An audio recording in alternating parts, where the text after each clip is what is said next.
Moussa Diarra. Dans cette interview, le patron du basketball ivoirien nous fait un petit peu le bilan des éliminatoires des éléphants basketteurs à Madagascar. Et dans la même veine, il évoque les préparatifs de la 27e édition de l'Afrobasket féminin qui se tiendra ici, chez nous, en Côte d'Ivoire. Yves Boris Vey au micro, Armeliao et Hervé Kiessé à la caméra, Marco Seri au montage. Qualifié pour l'Afrobasket masculin et pays organisateur de l'Afrobasket féminin en 2025, la Côte d'Ivoire est engagée sur tous les fronts en ce qui concerne la balle au panier.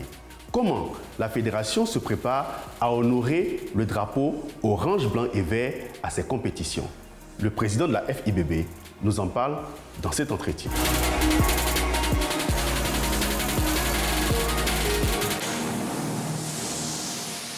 Président Moussa Diarra, bonsoir. Bonsoir Yves Boris. Comment allez-vous? Très bien. Félicitations pour la qualification des hommes à l'Afrobasket masculin. Merci. Alors justement, parlez-nous de cette campagne. Quel bilan faites-vous? Nous avons eu 2 fenêtres. Une première en février 2024 au Caire.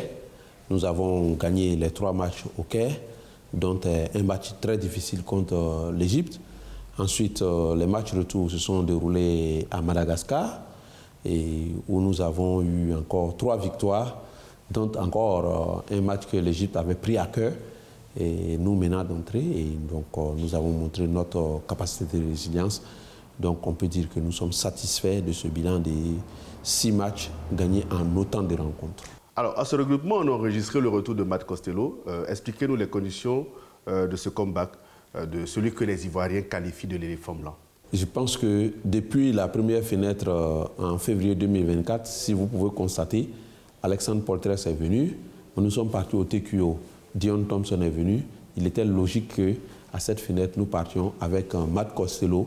Nous démontrons ainsi aux Ivoiriens que tous les cadres, tous les potentiels de l'équipe nationale, tous les joueurs ont renoué avec l'équipe nationale après les épisodes difficiles de 2023. La qualification acquise, ce sera quoi le programme des hommes pour préparer cette compétition? À partir du mois de fin juin, nous allons essayer de faire un regroupement. Nous avons identifié 3 pays qui pourraient accueillir donc ces phases de préparation. L'essentiel, c'est d'avoir des équipes compétitives contre lesquelles nous pouvons faire des matchs amicaux, un cadre dans lequel les jeunes joueurs pourront se préparer pour que nous arrivions au terme de cette compétition dans les meilleures conditions possibles. Quels sont les 3 pays que vous avez répertoriés? Il y a la Tunisie, l'Espagne et la Turquie. Okay. Pourquoi le choix de ces 3 pays? C'est les conditions qui nous sont offertes. Habituellement, nous nous préparons toujours en Tunisie. Le président de la fédération tunisienne est un partenaire historique de la Côte d'Ivoire. Les conditions y sont réunies. L'Espagne, notre entraîneur vient d'Espagne, donc il a beaucoup de contacts là-bas. Et on a aussi des équipes avec lesquelles on peut s'entraîner.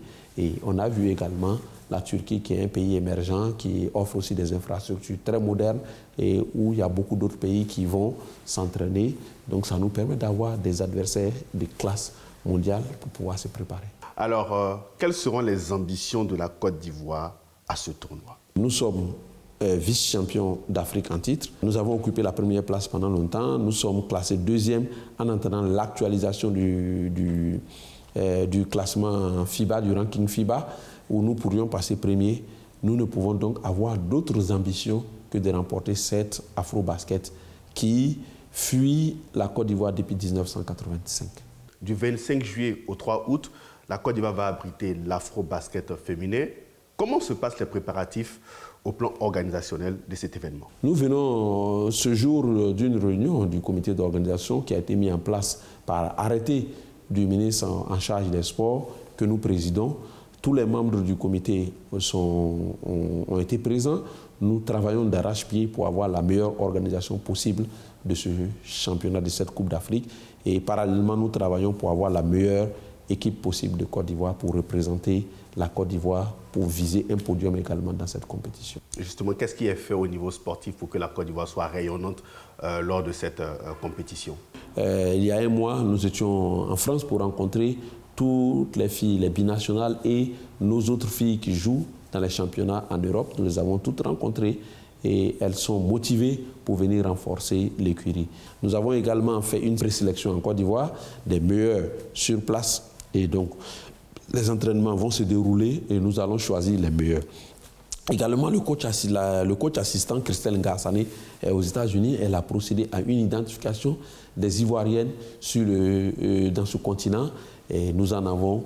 Donc tout ça, nous allons faire merger toutes ces filles au mois de juin pour commencer une préparation et avoir la meilleure sélection possible de la Côte d'Ivoire. Quel sera l'objectif de notre équipe à ce tournoi qui va se dérouler sur notre terre?